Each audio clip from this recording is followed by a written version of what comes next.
Olá, bem-vindos a mais uma conversa com o especialista. Estamos aqui com a Tatiane Miranda, que é psicóloga com atuação em psicologia infantil.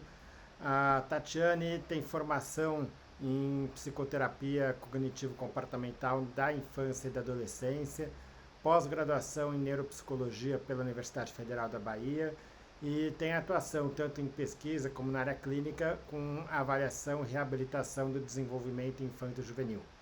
Então, Tatiane, primeiramente, bem-vinda, obrigado pela sua disponibilidade. A ideia é discutir com você a respeito dos transtornos de ansiedade de separação na infância.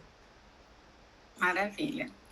Oi, pessoal. Queria muito agradecer o convite, João, por a gente ter essa oportunidade, né, de poder debater assuntos que eu acho que são bastante relevantes e poder disseminar a informação e contribuir para as famílias, né, que estão precisando desse conteúdo.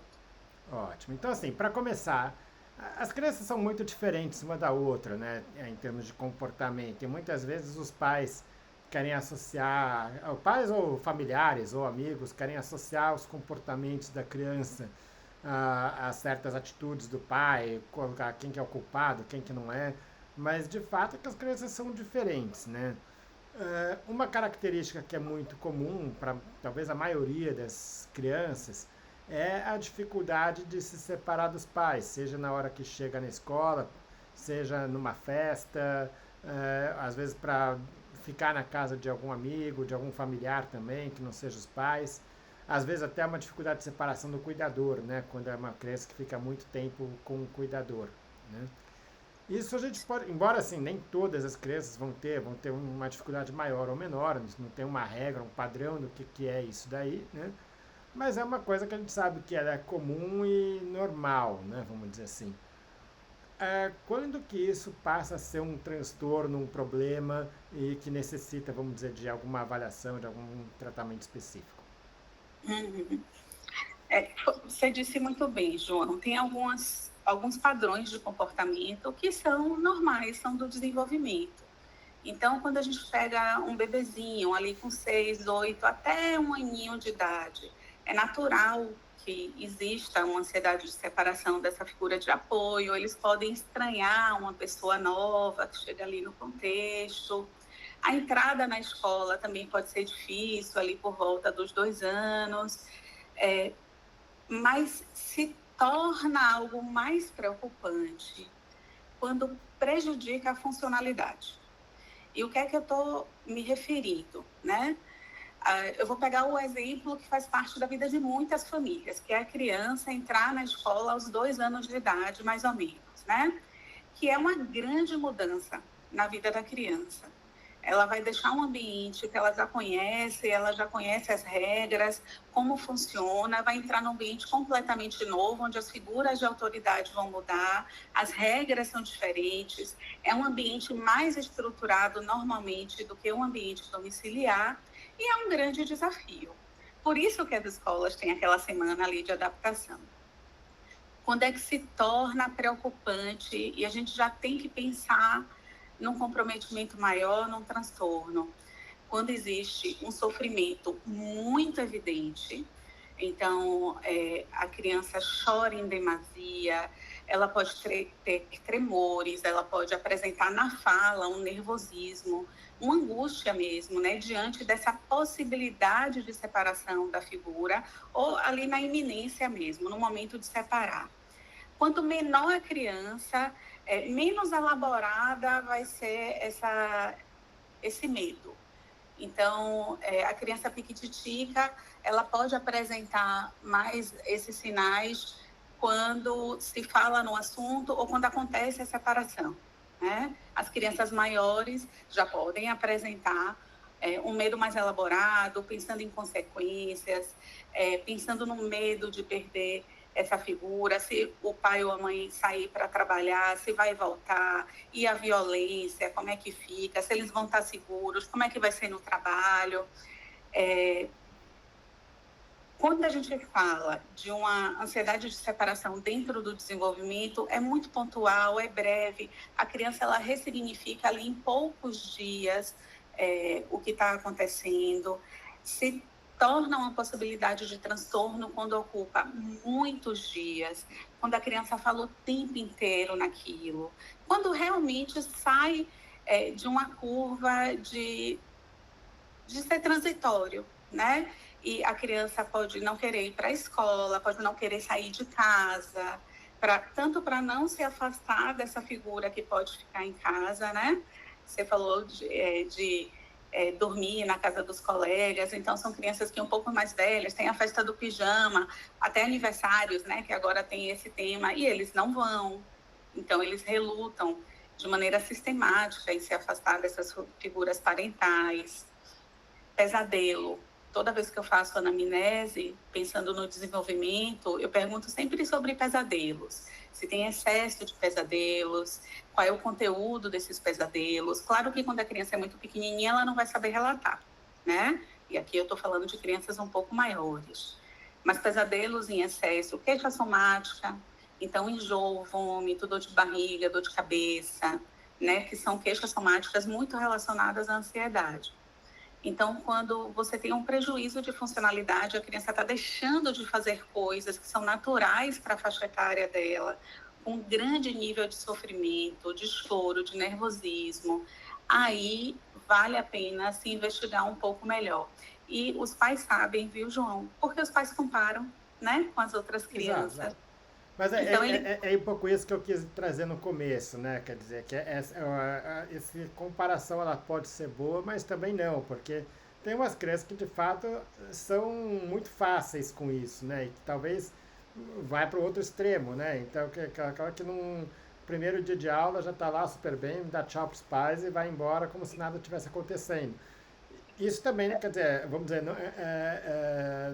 não precisa ser considerado como padrão, né? Quer dizer, você pode ter esse sofrimento, você pode ter essa dificuldade, mas é o que você estava falando de que, de fato, quer dizer, essa dificuldade ela tem que ir embora depois de alguns dias, né? Isso, e ela vai melhorando. Você nota que aqui, vamos, esse exemplo, né, da escola, que é muito típico. A criança, ela vai chorando menos. Quando ela entra na sala de aula, ela fica bem, ela se diverte, ela consegue aproveitar o que o ambiente está oferecendo para ela. Mas se é uma criança que chora por 3, 4 horas seguidas, ou que não larga o colo da professora depois de um mês de frequência na escola, que fica arredia, que não interage, que não brinca com o brinquedo, aí a gente precisa realmente investigar melhor. Ótimo. Ah, ainda nesse tema da escola, né? A gente vai ver crianças indo para a escola com 4, 5 meses, porque a mãe precisa trabalhar e precisa levar a criança para a escola, né? Ainda é bebê, né? E tem outras que vão entrar na escola com 3 anos, né? A gente teve um período até da pandemia aí, onde muitas crianças entraram tardiamente na escola, né? O que muda em relação ao transtorno de separação dessas crianças que tiveram no ambiente escolar já desde quase que de sempre, dessas outras que chegam aí com 3 anos, às vezes até mais que isso, sem ter saído de casa ainda?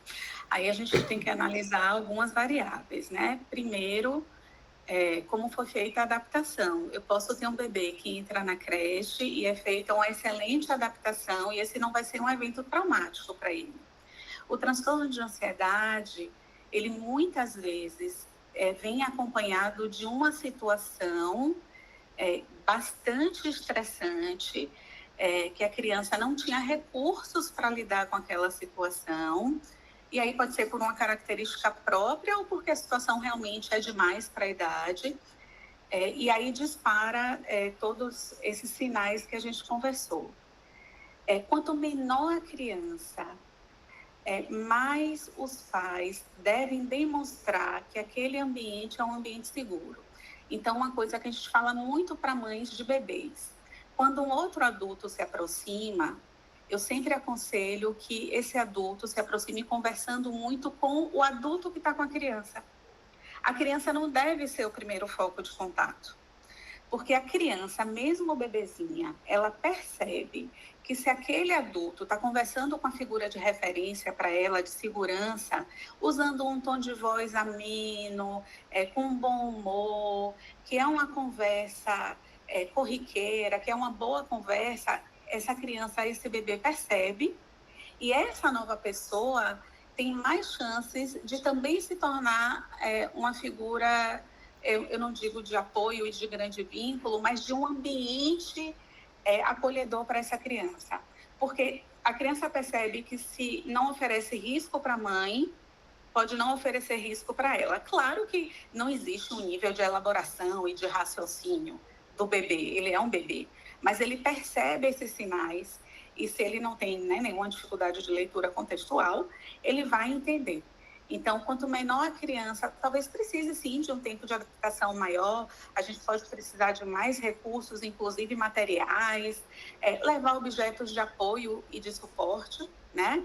Então, se for feita uma boa adaptação, mesmo bebezinho, e essa criança não trouxer um traço de ansiedade na sua genética, vamos dizer assim, eu tenho grandes chances dessa adaptação ser muito tranquila, né? E ela não ter problemas ali futuros. Pensando na criança maior, nesse contexto de pandemia, ainda assim eu posso ter crianças que são muito desenroladas, né? E que vão se afastar dessa figura de apoio com muita tranquilidade, porque tem um vínculo saudável, sólido, e vão entender que está num novo momento de formar novos vínculos, de estar num novo ambiente. Mas o que a pandemia trouxe muito foi a alta disponibilidade dos pais em casa, né? E realmente, depois de você ficar tanto tempo com a figura de apoio e suporte, pode ser difícil essa separação. Mas, de novo, se é uma criança que não é de risco para um transtorno de ansiedade, ela vai melhorar paulatinamente dia a dia. Claro que se as condutas forem organizadas, né? Mas ela melhora. Então, o fato em si da pandemia ou de ter que entrar mais novo, ele não traz muito dado. Mas quando eu junto o fato com as estratégias dessas mudanças, com a característica pessoal da criança, com a conduta de quem está na escola e a conduta desses pais, aí eu componho todo um cenário. Ótimo. Bom, atualmente as famílias têm uma preocupação talvez muito maior do que numa geração anterior em relação à segurança, né? Então, enquanto os pais dessas crianças costumavam brincar na rua, costumavam ser criadas pelos vizinhos e muita coisa assim, atualmente vivem em locais fechados, né? Às vezes em condomínio fechado, se não é um condomínio fechado não sai nem do apartamento quase, né? Com um motivo de segurança. E muitas vezes os pais acabam passando talvez essa mensagem de não fale com estranhos, não converse com estranhos, não, enfim, que são mensagens válidas, importantes, né? Agora, quanto que isso faz com que ela fale, não, eu não quero, eu vou ficar com você, né? Se esse mundo é perigoso aí fora, eu prefiro ficar do seu lado, né? Uhum.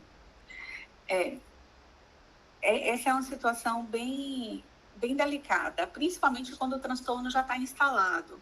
Como é que você vai dizer para uma criança que tem medo que o pai saia e seja assaltado, porque o pai anda de ônibus para ir até o trabalho? Como é que você vai dizer para ela que o pai está seguro, que as chances dele ser assaltado são mínimas e que essa é uma preocupação que não vale a pena ela ter? Eu não posso dizer isso, mas, no geral, trazer segurança e trazer dados de realidade é uma estratégia para intervir na ansiedade. Mas nessa situação de segurança, eu realmente não posso, né? Então, é um tema muito delicado. Só que tem alguns pais, e aqui eu já vou entrando em uma outra questão, que é a questão de pais superprotetores, né?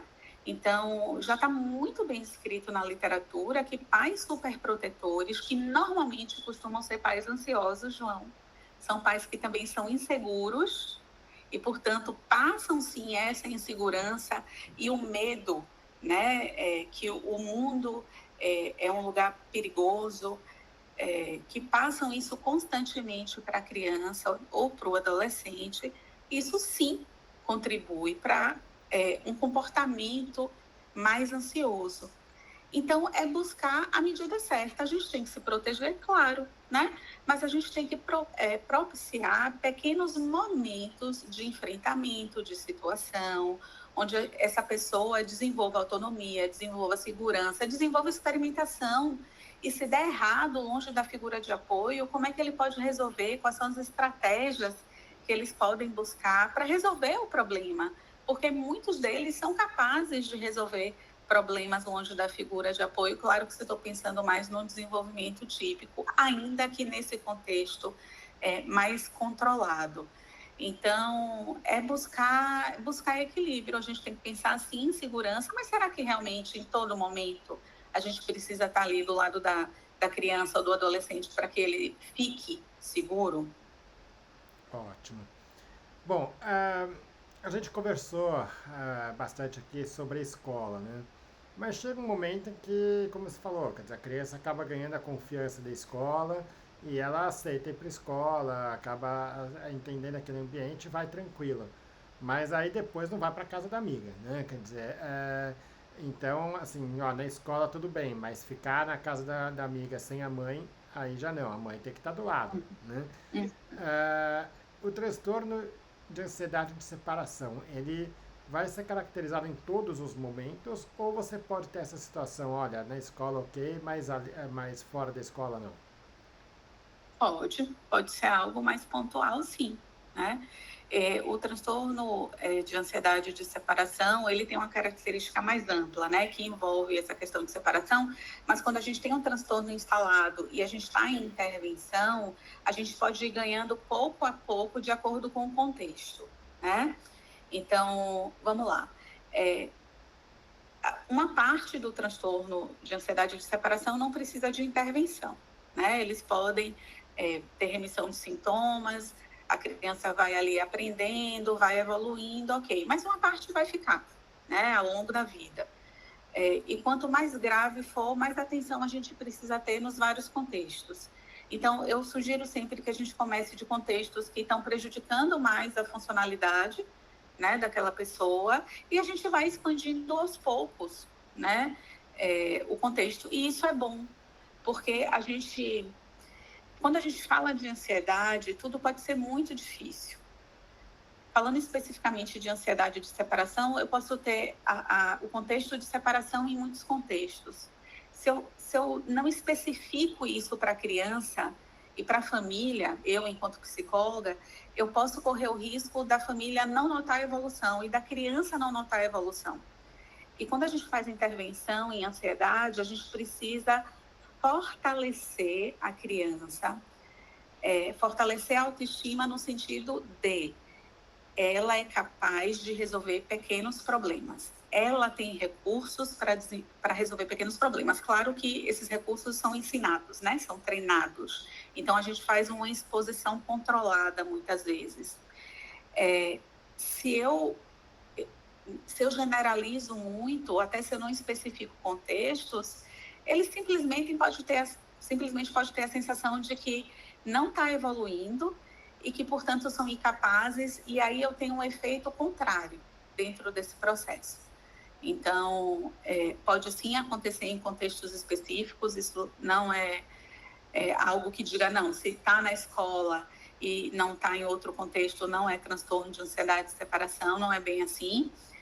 E é bom sim que a gente identifique para poder intervir de uma maneira gradual. O que muda no caso de pais que se separam? Depende da separação, né? E depende do estilo parental desses pais. Vamos lá, eu falei que crianças ansiosas normalmente têm pais ansiosos. Tem estudos que falam que a herdabilidade chega até 73%, né? Então é muita coisa. E não é só a questão genética, né? Pais ansiosos geram um ambiente ansioso favorável para o desenvolvimento da ansiedade. Então esse é um ponto.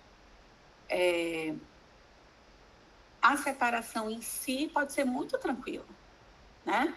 Eu tenho relatos, eu já atendi em consultório crianças que vêm especificamente para esse momento de separação, que são pais mais preocupados, mais atentos, e que essa transição é feita com muita tranquilidade, né? Então, a separação em si não é uma sentença, mas tudo depende de como é feito, né? Do nível de diálogo que se tem com essa criança, do olhar para os sinais que essa criança está dando. Tem uma máxima, uma das máximas na psicologia e na psiquiatria também, que é escuta ativa, né? É você escutar de fato o que aquela criança está ali para te dizer, investigar, validar sentimento e a partir daí pensar em como resolver, pensar em como ajudar. O evento, de novo, o evento em si, ele não é determinante. O evento passa a ter um peso muito importante quando ele está muito além das competências que aquela pessoa tem para poder lidar com ele. Ótimo. Ah, e as crianças, elas conseguem... Bom, claro, crianças pequenas não, né? Mas uma criança que já começa a crescer um pouco mais, a entender o problema e até a falar por que que ela... qual que é o medo dela, por que que ela não quer se separar, ou qual que é a aflição que ela tem? Sim, quanto mais velhas, mais chances eu tenho dessa criança dizer o motivo. Porém, existe algumas crianças que ao longo da vida não foram ensinadas a olharem para si, a identificarem seus sentimentos, a nomearem seus sentimentos, a entenderem qual é o pensamento que está associado ao sentimento, qual é o contexto que aquele pensamento e que aquele sentimento costuma aparecer. Então, essas crianças, mesmo mais velhas, com 6, 7, 8 anos, podem ter uma dificuldade enorme de relatar da onde vem a angústia, da onde vem o medo e a preocupação. E aí a gente volta lá atrás. Eu volto para o trabalho inicial de identificar e nomear a emoção, identificar pensamento, identificar contexto. Então, algumas vão saber dizer claramente, né? Outras não. Mesmo com a idade, elas podem ter uma grande dificuldade. Ótimo. Agora, voltando, porque a gente começou ali do ambiente escolar, né? É, é muito comum que as famílias queiram colocar a culpa em terceiros, vamos dizer assim, né? O que pode ser verdade em alguns casos, mas não em outros, né? Então, aquela criança fica na escola 3 horas chorando, fala que odeia a escola, e no fundo, assim, ela não consegue ficar longe dos pais ali, mas é o que você falou, é o problema que começa a não se resolver, né? Isso significa que aquela criança não gosta da escola, que existe algum problema com aquela escola, ou de fato o problema é talvez mais questão dentro de casa aí? Não necessariamente o problema está na escola, né? Quando a gente fala em inserção escolar, a gente tem que tomar esses cuidados com a adaptação. E tem uma coisa, aqui em Salvador, João, de uns 5, 6 anos para cá, eu sei que em São Paulo isso é mais comum, mas aqui em Salvador, as escolas em período integral tomaram um volume muito maior nos últimos anos, tá? E muitos pais já começam colocando a criança piquititica no período integral desde o primeiro dia de aula. Ou, depois do período de adaptação, já coloca a criança em todos os dias em período integral. Não fazem uma aproximação sucessiva, né? Então, a questão está na criança, não necessariamente. A questão está na escola em si, não necessariamente, né? Mas nesse período de adaptação. Então, esse é um ponto. Tem escolas que oferecem mais área livre, tem escolas que não oferecem. Se eu tenho um perfil de criança que é muito exploradora e que precisa desse tempo de autorregulação, de correr, de pegar na planta, tal, e eu tenho uma escola que é muito... que não oferece, né, esses espaços ao ar livre, eu tenho uma questão a ser analisada, né? Então, toda vez que surge a queixa da criança não dizer que não está gostando da escola, a gente tem que investigar a queixa, por que não está gostando? Para identificar se é uma questão da escola, e pode ser, né? Pode ser, em si, uma questão da escola. Eu já recebi pacientes aqui no consultório que estavam em uma determinada escola, que a criança só saía para o recreio fora da sala de aula uma vez na semana, porque os outros dias era rodízio do pátio de recreio. Uma criança em idade pré-escolar não tem cabimento. É óbvio que a criança não vai gostar da escola, né? Às vezes tem uma correlação com a professora. A gente tem professoras que são menos afetivas, né? Quanto menor a criança, mais afeto eu preciso. Trocar de escola nem sempre vai resolver o problema, mas pode sim ser uma parcela grande do problema. Mas essa tomada de decisão, ela tem que ocorrer depois de uma análise de contexto, realmente. Eu entendo que, às vezes, os pais, né, ficam muito mobilizados e querem resolver logo, querem trocar logo, enfim, e não fazerem essa análise. E aí pode ser até prejudicial, porque se for uma criança que é de risco ou que já está ali com transtorno de ansiedade instalado, não vai resolver. Inclusive, pode piorar, porque, de novo, você vai estar gerando uma mudança bastante importante de contexto que ela ainda não está preparada para lidar. E se ela ficasse no mesmo ambiente, estruturado, organizado, que, de fato, vai ser saudável para ela, a gente poderia ir trabalhando em outras frentes. Legal. Bom, já discutimos aqui um pouco o que causa, como entender, o que é normal, o que não é normal, né? Agora, a questão é como abordar essa situação, né? Então, como a gente discutiu, a pessoa que está desenvolvendo o transtorno é aquela pessoa que começa a ter uma dificuldade de separação, que foge do habitual, que não se resolve, que não se reduz com o tempo, né? E aí os pais podem agir de formas muito diferentes nessa situação. Então você vai ter aquela mãe que fica ali do lado de fora chorando o tempo todo porque não consegue ver a filha sofrendo, né? E você tem aqueles que vão falar, olha, tá aqui, tchau, vai embora olha, você vai ter que aprender a lidar com essa situação, né? Isso. O que você tem para dizer sobre isso? Vamos lá. É muito comum que os pais sofram mais do que as crianças, né, nesse momento de separação, acontece mesmo. As crianças que têm mais ansiosas, elas vão perceber a insegurança dos pais e, obviamente, vai aumentar a insegurança delas. Por outro lado, crianças que são ansiosas, mas que os adultos não estão prestando atenção nisso e forçarem essa criança a um enfrentamento a todo custo desse contexto, dessa situação, piora muito o quadro de ansiedade. Mas, assim, o que é que a gente pode fazer nesse momento? O nosso cérebro, João, precisa de rotina e previsibilidade, né? Ele economiza energia, isso gera uma sensação de segurança que tem impacto emocional. Então, explicar o que vai acontecer, né? Se for uma mudança de ambiente, mudança de escola, mudança de casa, antes da mudança, vai no lugar. Mostra para a criança a foto do lugar. Quando for à escola, abre a internet, passa na frente da escola. Um ano antes de fazer a mudança de escola, vai na escola. Muitas escolas já oferecem esse momento de experiência, né? Antes de realmente mudar a escola. Se for iniciar a vida escolar na escola, passa na frente. Dá oportunidade da criança dizer o que achou daquele ambiente.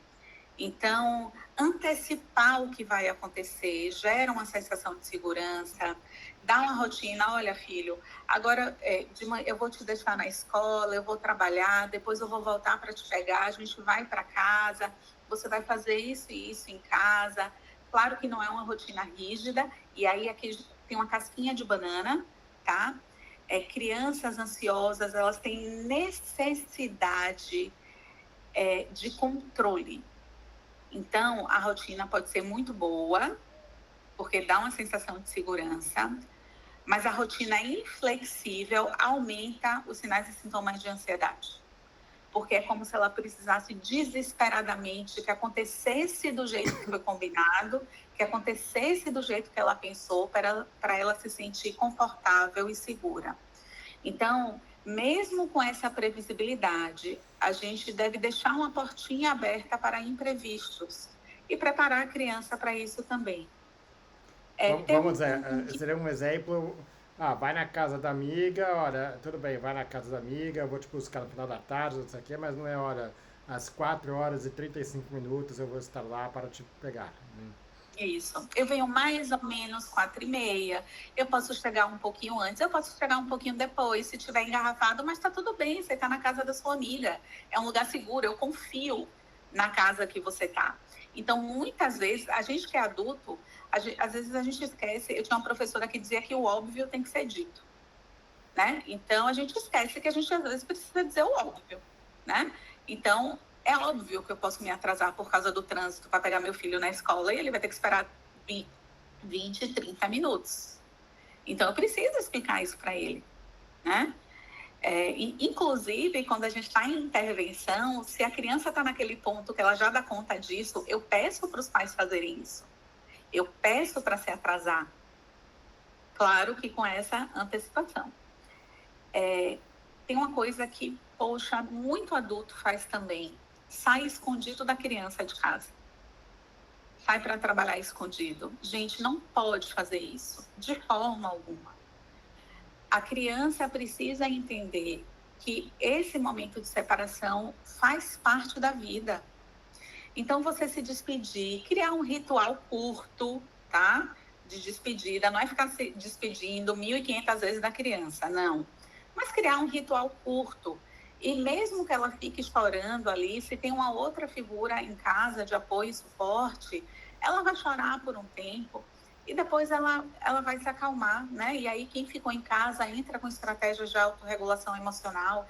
Então, muitas vezes eu também preciso orientar a família nesse sentido. Quem vai ficar em casa com a criança, o que é que pode fazer para essa criança se autorregular?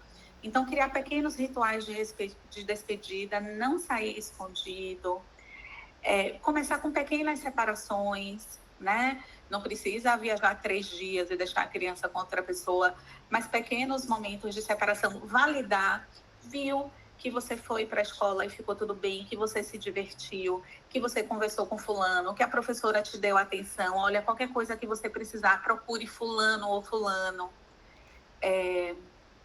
Pode falar. Legal, não. E aí você falou de avisar previamente, avisar estou saindo, mas não é simplesmente também chegar e falar estou saindo, né? Tem que falar daqui a pouco eu vou sair, talvez é preparar para aquele. É saber que ela vai estar sabendo daquele momento, né? Isso, essa previsibilidade. Olha, agora eu vou tomar banho porque eu vou me arrumar para eu poder ir trabalhar. Então, muitos adultos acham que essa antecipação também é antecipar sofrimento. De fato, se eu faço isso muito antes. Mas se eu estou indo ali para me arrumar e daqui a 20 minutos eu vou sair de casa, 30 minutos, para a maioria das crianças esse é um bom tempo, não é um tempo grande de antecipação que vai gerar muita ansiedade no lugar de uma preparação para esse momento, né?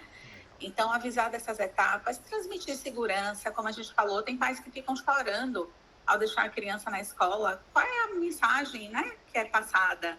Nossa, esse ambiente aqui deve ser muito ruim para minha mãe estar me deixando, o meu pai. Acontece com pais também, viu? Tudo bem que a maior parte acontece com as mães, mas muitos pais também têm esse sentimento de insegurança. Validar o sentimento, eu entendo que é difícil para você estar no novo ambiente, eu entendo que você fique triste num primeiro momento, eu entendo que você quer chorar. Validar sentimento é fundamental. Muitos transtornos psiquiátricos acontecem na adolescência e vida adulta porque a gente simplesmente não validou o sentimento com uma frase simples como essa que eu acabei de falar, né? Envolver a escola dentro, né, desse contexto. E aí, se já tiver com acompanhamento profissional, o profissional pode orientar a escola, mas é importante que todo mundo esteja falando a mesma linguagem. Usar objetos de conforto, objetos de transição. Então, são dicas e orientações e intervenções que a gente costuma acionar quando a gente está com a criança mais ansiosa. Ótimo. E, bom, para finalizar aqui, a gente tem algumas situações em que, vamos dizer, vamos pegar uma criança um pouquinho mais velha. Então, é aquela criança que, olha, ela aceita que a melhor amiga dela vá na casa dela, a pessoa que os pais já se conhecem bem, as crianças se conhecem bem, adora que a amiguinha vá na casa dela, passa o dia brincando. Agora, se ela vai para casa da amiga, já é bem mais difícil, né? Quer dizer, a mãe da amiga pode sair, mas a mãe dela não, né? E aí, muitas vezes, você vai gerar aquela comparação. Olha, tá vendo como é fácil? Tá vendo a sua amiga, como ela faz e fica bem? Ou numa festa, quer dizer, olha, suas amigas, ó, tá vendo? Os pais dela já deixaram ela, foram lá, estão todos brincando, estão se divertindo. por que que eu não posso sair, né? Essa comparação, o que que você pode dizer sobre isso? Vamos lá. Muitas vezes essa comparação vem com uma pressão enorme para a criança, né? Então, isso, olha, tá todo mundo lá brincando, por que que você não vai? Isso tem um peso enorme para uma pessoa ansiosa e um peso em autoestima, em sensação de que ela não vai resolver esse problema, em sensação de, poxa, meu pai e minha mãe têm uma expectativa que eu não estou atendendo a essa expectativa. Então, a comparação feita desse modo é contraindicada, assim, com todas as letras. Mas uma coisa que é sutil a diferença é a gente fazer análise de contexto. Então, assim, filha, me conta, assim, por que que você não quer ir dormir na casa da sua amiga? Tem alguma coisa lá que você não gosta? Você tem medo que aconteça alguma coisa quando você estiver lá? Tem algo aqui que é tão importante para você a ponto de você não conseguir deixar para ir dormir na casa da sua amiga? Aí a gente passa por essa fase. E aí a gente traz o dado de realidade. Se você trouxer como dado de realidade para analisar contexto, não tem problema, mas isso tem que ser feito com muito cuidado. Porque assim, olha, eu imagino que para sua amiga a nossa casa é uma casa segura, porque ela consegue vir para cá, ela dorme aqui, vocês se divertem juntas. Então eu imagino que ela fique confortável aqui na nossa casa. Tenta imaginar como seria o contrário. Como seria você na casa dela? Você ia se sentir confortável? O que é que tem lá que você gosta? O que é que tem lá que você não gosta? O que é que você acha que poderia acontecer lá? Então, comparar nunca, mas eu posso trazer a mesma informação de uma outra forma, né? E a criança, ela se espelha nos pares. Então, eu posso trazer desse jeito, filha. Você gostaria de ir ali brincar com aquele grupinho que você que está ali brincando?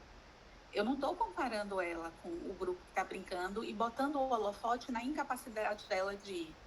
Eu estou perguntando se ela gostaria, dando como referencial a realidade que ela está vendo, que as outras crianças estão brincando e que ela pode alcançar essa realidade. Então, a informação ela pode ser trazida de outra forma, mas nunca realmente como comparação, porque não é bacana. Tá ótimo. Tatiane, acho que deu para discutir bastante aí sobre o transtorno de separação, um pouco como abordar, óbvio que tem muita individualidade aí. Em alguns casos, quer dizer, quando começa a não se resolver, de fato, o psicólogo é a pessoa mais indicada para ajudar a entender o porquê que está acontecendo aquilo e também o que pode ser feito, né? Queria te agradecer mais uma vez a sua disponibilidade e contar com você aqui em outros momentos. Eu que agradeço o convite, muito obrigada, e fico à disposição de vocês, no que eu puder ajudar. Obrigado mais uma vez.